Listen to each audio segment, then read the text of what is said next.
밤마다 깨는 이유, 이 운동 하나로 해결됩니다. 나이 먹어서 약해지지만 이 운동으로 좋아질 수 있다는 거 아시나요? 안녕하세요. 내용 보시기 전 구독, 좋아요 부탁드립니다.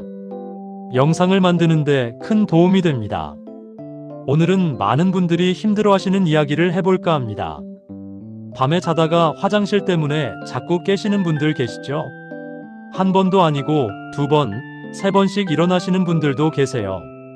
진료실에서 환자분들 만나보면 정말 많으세요. 선생님, 잠을 제대로 못 자니까 낮에 너무 피곤해요. 아침에 일어나면 잔 것 같지가 않아요. 이런 말씀 정말 많이 하십니다. 그런데 이게 단순히 나이 들어서 그런 거라고 생각하시는 분들이 대부분이에요. 물론 나이가 들면서 몸이 변하는 건 맞습니다. 하지만 오늘 제가 말씀드릴 내용을 들으시면 이게 그냥 넘어갈 문제가 아니구나 하실 거예요.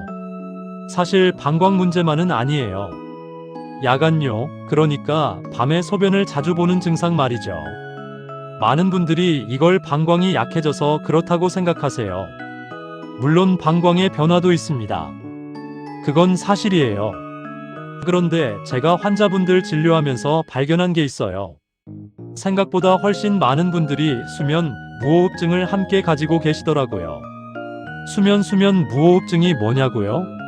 쉽게 말씀드리면 자는 동안 숨이 잠깐씩 멈추는 거예요. 그러면 우리 몸이 깜짝 놀라는 거죠. 숨이 안 들어와. 위험해. 그래서 뇌가 깨어나고 심장이 빨리 뛰기 시작합니다.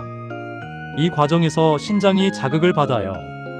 그러면 소변을 더 많이 만들어내게 되는 거예요. 결국 우리는 숨이 막혀서 깬 건데 동시에 화장실이 급해지는 거죠.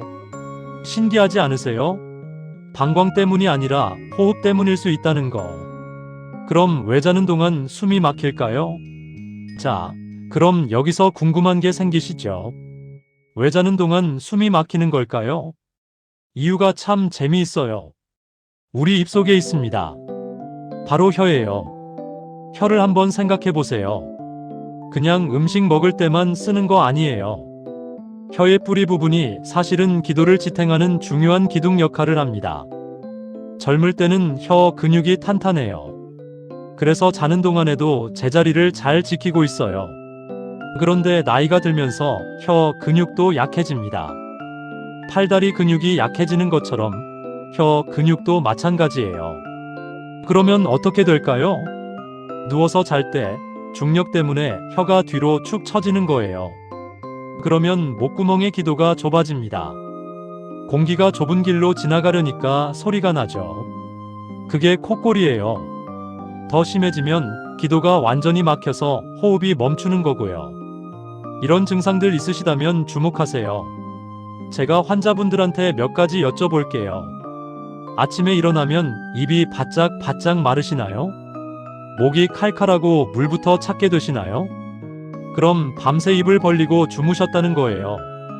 가족분들이 콧골이 소리가 크다고 하시나요? 예전보다 더 심해졌다고 하시나요? 잠을 충분히 잤는데도 낮에 자꾸 졸리시나요? 커피를 마셔도 피곤함이 안 가시나요? 가끔 자다가 숨이 턱 막히는 느낌에 벌떡 깨신 적 있으세요? 이런 증상들이 있으시면 혀 근육이 약해졌다는 신호일 가능성이 높아요. 진료실에서 보면 정말 많은 분들이 이걸 모르고 계세요. 그냥 나이 들어서 그런가 보다 하시는데 사실은 개선할 수 있는 문제예요.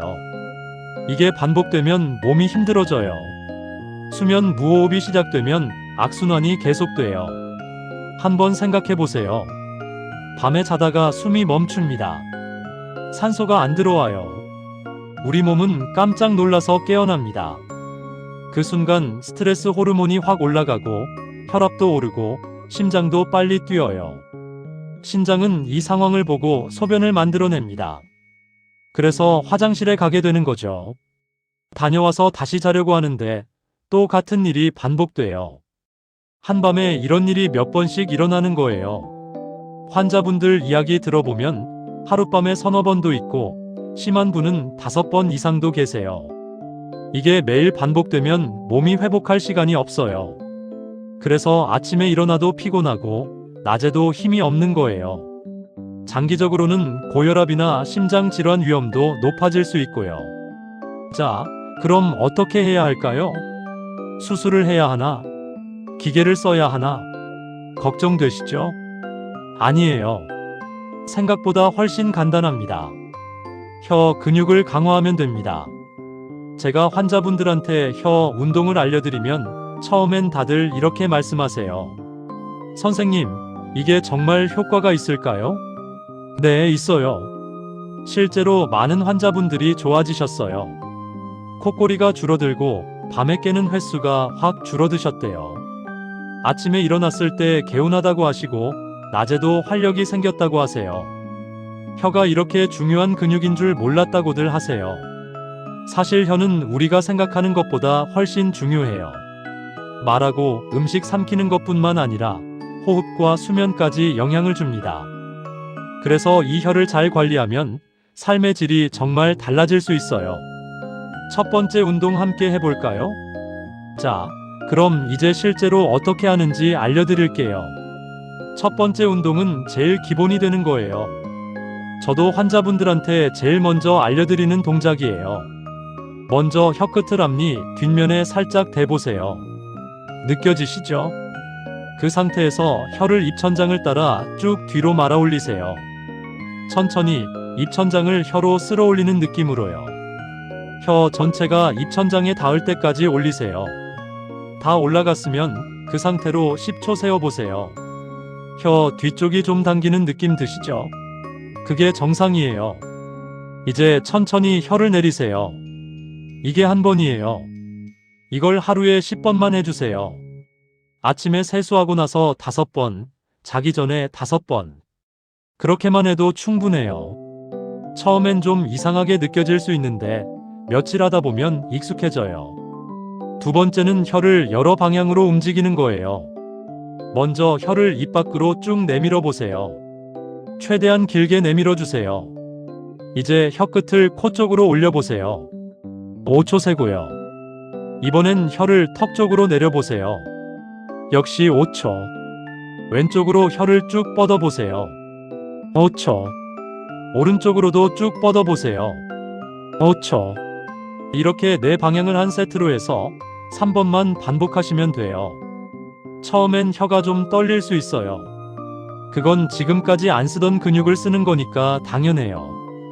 꾸준히 하면 혀의 힘이 점점 강해지는 게 느껴지실 거예요. 세 번째 운동이 가장 중요해요. 마지막 운동은 혀뿌리를 집중적으로 강화하는 거예요.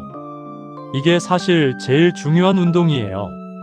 자는 동안 혀가 뒤로 안 처지게 만드는 게 이 운동이거든요. 입을 다문 상태에서 시작해요. 혀끝을 입천장에 대고 혀 전체로 입천장을 세게 밀어 올려보세요.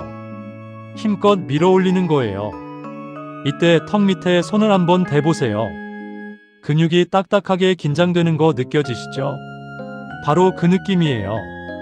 이 상태로 10초 버텨보세요. 혀뿌리랑 목 안쪽이 당기는 느낌 들 거예요. 그게 운동이 되고 있다는 증거예요. 10초 세고 나서 천천히 힘을 빼세요. 5초 쉬고 다시 해보세요. 이걸 10번 반복하시면 됩니다. 처음엔 좀 힘들 수 있어요. 당연해요. 근데 2주만 하면 훨씬 수월해져요. 이 운동이 정말 효과가 좋거든요. 자, 이 세 가지 운동 다 합쳐도 5분이면 돼요. 하루에 딱 5분만 투자하시면 됩니다. 아침에 한 번, 저녁에 한 번. 처음 일주일은 솔직히 말씀드리면 큰 변화 못 느끼실 수 있어요. 근육이 변하는 데는 시간이 좀 걸리거든요. 근데 2주, 3주 지나면서부터 조금씩 달라지기 시작해요. 밤에 깨는 횟수가 줄어들어요. 아침에 입이 덜 마르고 목도 편안해요. 한 달쯤 되면 가족분들이 먼저 알아차리세요. 요즘 콧꼬리 소리가 줄었네요. 3개월 정도 꾸준히 하시면 정말 확실하게 느껴지실 거예요. 환자분들 만나보면 이렇게 말씀하세요. 선생님, 정말 달라졌어요. 밤에 깨지 않고 푹 자요. 아침에 일어나면 이렇게 상쾌한 게 얼마만인지 몰라요. 이런 말씀 들을 때마다 저도 정말 뿌듯해요. 혀는 우리 몸에서 정말 중요한 근육이에요. 호흡도 책임지고 수면의 질도 좌우하고 결국 우리 삶의 질까지 바꿔요. 오늘부터 시작해보세요. 하루 5분, 3개월만 해보세요. 처음엔 좀 귀찮을 수 있어요. 이해해요. 근데 익숙해지면 양치질하는 것처럼 자연스러워져요. 그리고 몸이 달라지는 걸 느끼시면 안 할 수가 없으실 거예요. 편안한 밤, 상쾌한 아침이 기다리고 있어요. 지금 바로 한번 해보세요. 괜찮아요. 어렵지 않아요. 내용이 좋았다면 꼭 구독, 좋아요 부탁드립니다.